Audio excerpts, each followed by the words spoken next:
अच्छा बच्चों, तो अब हमारा 5.1 में क्वेश्चन नंबर 5 है। इसमें बता रहे separate the disjoint sets in overlapping sets.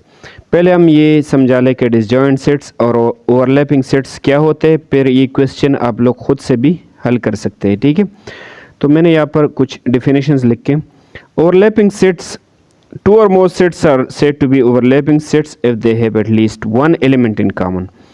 दो या दो से ज़्यादा सेट्स ओवरलैपिंग सेट्स उनको कहा जाता है जब उनमें कम से कम एक एलिमेंट कॉमन हो, मुश्तरक हो, मतलब दोनों में मौजूद हो। फॉर एग्जांपल मैं लोग को एग्जांपल दे रहे हूँ। फॉर एग्जांपल मैं दो सेट्स लेते हैं। एक सेट मैंने ले लिया 1 2 3, दूसरा सेट मैंने बी ले लिया 3 5 and 7। अगर इन दोनों सेट्स को देखा जाए, इनमें कॉमन एलिमेंट्स है कि नहीं। अगर देखा जाए 3 इसमें भी है 3 इसमें भी, तो 3 कॉमन एलिमेंट वो होता है जो दोनों में मौजूद होते हैं। ठीक है, मुश्तरक भी हम बोलते हैं उर्दू में। तो मतलब इसमें कॉमन एलिमेंट है, तो फिर इनको बोलेंगे कि ये ओवरलैपिंग सेट्स है। तो डिफिनीशन किस तरह है कि कम से कम एक एलिमेंट इनमें एक जैसा होना चाहिए। तो फिर हम बोलते हैं कि ए और बी क्या सेट्स है, A and B are overlapping sets. ठीक है, ए और बी ओवरलैपिंग सेट्स। अगर मैं एक और सेट ले लूँ, फॉर एग्जांपल सी उसको नाम दूँ, उसमें ले लूँ 1 2 5। मैं अगर देखना चाहता हूँ कि ए और सी ये ओवरलैपिंग सेट्स है कि नहीं, तो इसमें कॉमन एलिमेंट्स देख ले। अगर कॉमन एलिमेंट्स है तो फिर ये ओवरलैपिंग है, अगर नहीं है तो फिर डिसजॉइंट होंगे। तो 1 2 दो कॉमन एलिमेंट्स है ना इन दोनों में, तो A and C are overlapping sets. ठीक है, तो आसान बात है। अगर इनमें एक जैसे एलिमेंट्स है तो ओवरलैपिंग सेट्स है, अगर एक जैसे एलिमेंट्स नहीं है तो ये फिर डिसजॉइंट होंगे। ठीक है, तो डिसजॉइंट का क्या definition? Two or more sets are said to be disjoint sets if they have no elements in common। दो या दो से ज़्यादा सेट्स हो सकते जब इनमें कोई भी कॉमन एलिमेंट नहीं हो, एक जैसा एलिमेंट नहीं हो, तो उसको हम बोलते हैं कि ये डिसजॉइंट है। डिसजॉइंट मतलब एक दूसरे से अलग है। जब आप बाद में पढ़ेंगे ना वेन डायग्राम को, तो वेन डायग्राम में ओवरलैपिंग सेट्स इस तरह बनाए जाते हैं, एक दूसरे के साथ इस तरह चिपके हुए होते। ठीक है, मतलब इसमें कॉमन एलिमेंट्स होता है। और डिसजॉइंट सेट्स एक दूसरे से इस तरह अलग अलग होते हैं। ठीक है, ये आपस में नहीं मिलते, मतलब इसमें कॉमन एलिमेंट ही नहीं होता ना। फॉर एग्जांपल अगर मैं ले लूँ एक सेट, मैंने ले लिया एम, नाम दे दिया एम एन ओ, इसमें मैंने एलिमेंट्स डाल दिए। ठीक है, दूसरा एन सेट ले लिया ए बी सी। तो अगर देखा जाए दोनों में कोई एक जैसा एलिमेंट है ही नहीं, कॉमन एलिमेंट इन दोनों में नहीं है, तो फिर हम बोल सकते हैं कि M and N are disjoint sets, ये डिसजॉइंट सेट्स है। ठीक है, अब आते हैं अपने क्वेश्चन की तरफ।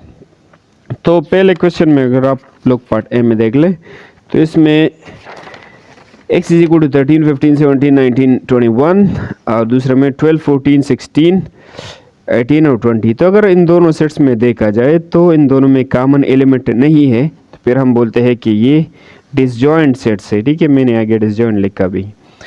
पार्ट बी पे आते हैं, तो 2 3 6 9 12 इस तरह 1 2। अगर देखा जाए 2 इसमें भी है 2 इसमें भी है, अगर एक भी एलिमेंट इनमें एक जैसा पाया गया तो फिर हम बोलेंगे कि ये ओवरलैपिंग है। तो इसके आगे मैंने लिखा है ओवरलैपिंग, ये ओवरलैपिंग सेट्स। पार्ट सी पे आते हैं, the set of even numbers, और बी में है the set of odd numbers. तो इनका हमें डायरेक्टली पता नहीं चलता कि ये ओवरलैपिंग है या डिसजॉइंट है। इनको पहले ये जो है ना डिस्क्रिप्टिव फॉर्म में है, टेबुलर में कन्वर्ट करना होगा।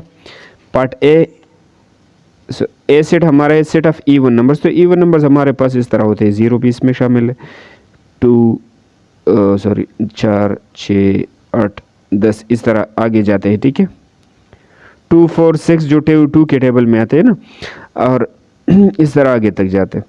ये बी सेट, इसमें कौन से element? Set of odd numbers. Odd numbers है 1 3 5 7 9 11, ये इस तरह आगे तक जा रहे हैं। ठीक है, तो अगर इन दोनों सेट्स में देखा जाए कोई कॉमन एलिमेंट्स इन दोनों में नहीं है, अगर देखा जाए ना ये इवन और ऑड तो डिफरेंट है एक दूसरे से, तो फिर ये क्या है? डिसजॉइंट है। ठीक है, ये दोनों सेट्स हमने देख लिया कि ये डिसजॉइंट सेट्स है। आप इसके आगे लिख ले कि ये डिसजॉइंट। पार्ट डी में देख ले, m इज इक्वल टू 3 6, ये 3 का टेबल है। ठीक है, 3 6 9 12 आगे तक जा रहा है। और ये 5 का टेबल है। तो अगर 3 के टेबल में 15 आता होगा ना, 3 5 ज़ार 15, आगे इसमें 15 भी आएगा और इसमें भी 15 है। तो मतलब इसमें कॉमन एलिमेंट से अगर 3 का टेबल हम आगे तक जाते रहेंगे तो इसमें 45 भी आएगा, 3 15 ज़ार 45, और इसमें भी 5 9 ज़ार 45। तो मतलब दोनों में एक जैसे एलिमेंट्स है, ठीक है। यहाँ पर दिखाई तो नहीं देते, लेकिन जब हम आगे जाएंगे तो 12 के बाद क्या आएगा, इसके साथ 3 और ऐड कर ले तो 15 आएगा ना, 15 तो इसमें भी है, तो ओवरलैपिंग सेट्स, ठीक है। इस लास्ट पे आ रहे हैं, ओवरलैपिंग मैंने लिखा है भी लास्ट में है, E is equal to the set of prime numbers less than 30। इसको पहले देख ले टेबल और फॉर्म में, फिर पता चल जाएगा। सेट ऑफ प्राइम नंबर्स लिखने हैं 30 से कम। तो प्राइम नंबर्स होते हैं 2 3 5 7 11 13, इसके बाद आ रहा है 17 19 23 और 29, ठीक है। ये प्राइम नंबर्स है जो 30 से कम है, ठीक है। प्राइम नंबर्स वो नंबर जो 1 और अपने आप पर डिवाइड होते हैं। और ये दूसरा सेट जो है पार्ट एफ वाला, इसमें 10 20 25 35। तो अगर इस सेट को देखा जाए 10 20 25 35 45 60, और इसको देखा जाए, इन दोनों में कोई कॉमन एलिमेंट है ही नहीं इसमें, और इस सेट में कोई कॉमन एलिमेंट नहीं है, तो हम बोल सकते हैं कि ये सेट जो है डिसजॉइंट है, ठीक है।